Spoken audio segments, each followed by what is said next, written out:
පල්ලෙහාට මේ දිය කොමලිය කඩාගෙන හැලෙනවා මාපලාන ඇල්ල කියලා. යන්න හදන්නේ මාපලාන ඇල්ල බලන්න. එතකොට මේක හොඳට අපේ ගෙදරට පේනවට එකක්. වහින දවස්වලට මීට වඩා ලස්සනට පේනවා. දැන් පේන විදිය පෙන්නන්නද? මෙන්න මේ කඳු වැටියේ තමයි මාපලාන ඇල්ල තියෙන්නේ. මම ඉන්න zoom කරන්න. මේ තියෙන්නේ. අර පේන්නේ අර තියෙන්නේ.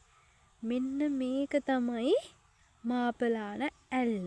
අපේ ගෙදරට පේන්න ඔන්න ඔය විදිහට. මන් දැන් යනවා එන්න එතනට මාපලාන ඇල්ල බලන්න. එන්නකෝ අපි යමු දැන් වීඩියෝ එකට. මං ඇහිලා ඉන්නේ මාපලාන ඇල්ල බලන්න.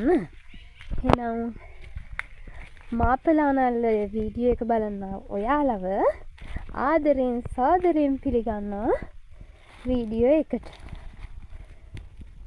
මාපලාන ඇල්ල තියෙන්නේ රත්නපුර දිස්ත්‍රික්කයේ මාපලාන කියන ගමේ. එතකොට අපි ඇල්ල බලන්න යන්න කලින් පොඩ්ඩක් මේ මාපලාන ඇල්ල ගැන කතා කරමුකෝ. එතකොට මේ මාපලාන ඇල්ල ලංකාවට ගොඩක් විශේෂ වෙනවා. ඒකට හේතුව තමයි ලංකාවේ උසින් හතරවෙනියට උහින් වැඩිම දිය ඇල්ල තමයි මේ මාපලාන ඇල්ල කියන්නේ. එතකොට මේක කොහොමද ලංකාව මේ රත්නපුරේට විශේෂ වෙන්න එපා. ඒ කියන්නේ රත්නපුරෙන් උසින් වැඩිම දිය ඇල්ල තමයි එතකොට මේ මාපලාන ඇල්ල කියන්නේ. එතකොට මේක මීටර් 141ක් උහයිලු. එතකොට මේ මාපලාන ඇල්ල පටන් ගන්නෙ ඔයාලා දන්නවද? සිරිපාදේ කන්දට එහා පැත්තේ දකුණු අත පැත්තේ කන්දක් තියෙනවා බෑන සමනල කියලා කන්දක්.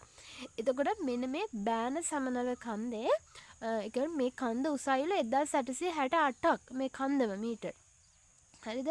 එතකොට මේ බෑන සමනල කන්දේ කොණ්ඩගල කියන තැනින්ලු මේ මාපලාන ඇල්ල මුලින්ම පටන් ගන්න.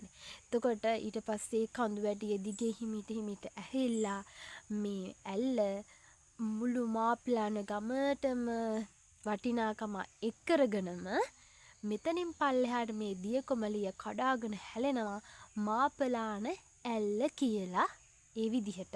එතකොට මේ මාපලාන ඇල්ල වට එක කතා ගෙතිලක් තියනවලු. ඒ කියන්නේ මෙතෙන්ට සුරංගනාවයෝ එනවා. ඒ කියන්නේ එහෙම කතා තියෙන්නේ.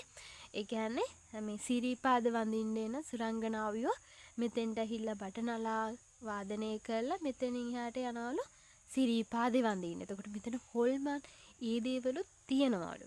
එතකොට තව දෙයක් තමයි ඉස්සර මිනිස්සු මේ නියං කාලෙට එහෙම මෙතෙන්ට ඇවිල්ලා පුද පූජා තියලා වැස්ස ඉල්ලලා හිටිනවලු. එතකොට වැස්ස ලබා දෙනවලු. ඔන්න වගේ පොඩි කතා ටිකකුත් තියෙනවා. තව දෙයක් තමයි මේ දියඇලි වලට රත්නපුරේ ගොඩක් විශේෂ වෙනවා. ඒකට හේතුව තමයි ලංකාවේ දැනට හොයාගෙන තියනවලු මේ දියඇලි 400ක්. හරිද? මේ 400න් 4න් එකක්ම තියෙන්නේ රත්නපුර දිස්ත්‍රික්කයලු. ඒ කියන්නේ එතකොට ලංකාවෙන් දියඇලි වැඩිම ප්‍රමාණයක් තියෙන දිස්ත්‍රික්කය තමයි රත්නපුර දිස්ත්‍රික්කය කියන්නේ. එතකොට මේ දියඇලි වලට ගොඩක් විශේෂ වෙනවා රත්නපුර. එතකොට තව දෙයක් තමයි මේ පැත්තේ මිනිස්සු ඒ දේවලුත් හොයනවානේ. අර මොන වගේ ඒ වෑන් මිනිස්සු ජීවත් වෙනවා කියලා. එතකොට මේ පැත්තේ තේ කුරුඳු ඔන්න වගේ වෑන් තමයි මේ පැත්තේ මිනිස්සු ජීවත් වෙන්නේ. එතකොට එයාලගේ ජීවනෝපාය ඒ විදිහට තියෙන්නේ තේ කුරුන් තමයි ප්‍රධාන භෝගී විදිහට මෙයාලා ජීමේ පවත්වාගෙන යන්නේ. එතකොට තව දෙයක් තමයි මේ පැත්තට මෙහෙට ආවහම රා හකුරු පැණි ඔය වගේ දේවල් හොයාගන්න පුළුවන්. එතකොට ඔයාලට සිරිපාදේ වැඳලා එතකොට මෙතෙන්ට ඇවිල්ලා මාපලාන ඇල්ල බලලා මේ පාරෙන්ම ඉස්සරහට තියෙනවා මොනවද රත්ගඟ පුංචි දඹදිව. මේ පාරෙන් මෙහාට ගිහිල්ලා රත්ගඟ වැඳගෙන යන්න පුළුවන්. ඔන්න ඕකයි විස්තරේ තියෙන්නේ. මේ කියන්නේ කියන්න තියෙන විස්තරේ ඔන්න ඕකයි. එතකොට දැන් අපි යමු මාපලාන ඇල්ල බලලා එන්න. යා. ඔන්න දැන් මේ යන්න හදන්නේ ඇල්ල බලන්න. අපි මේ ගල් ගෙඩි ටික උඩින් පැනලා අපි එහාට ගිහිල්ලා බලමු. මේකේ මල හරිම පොඩි.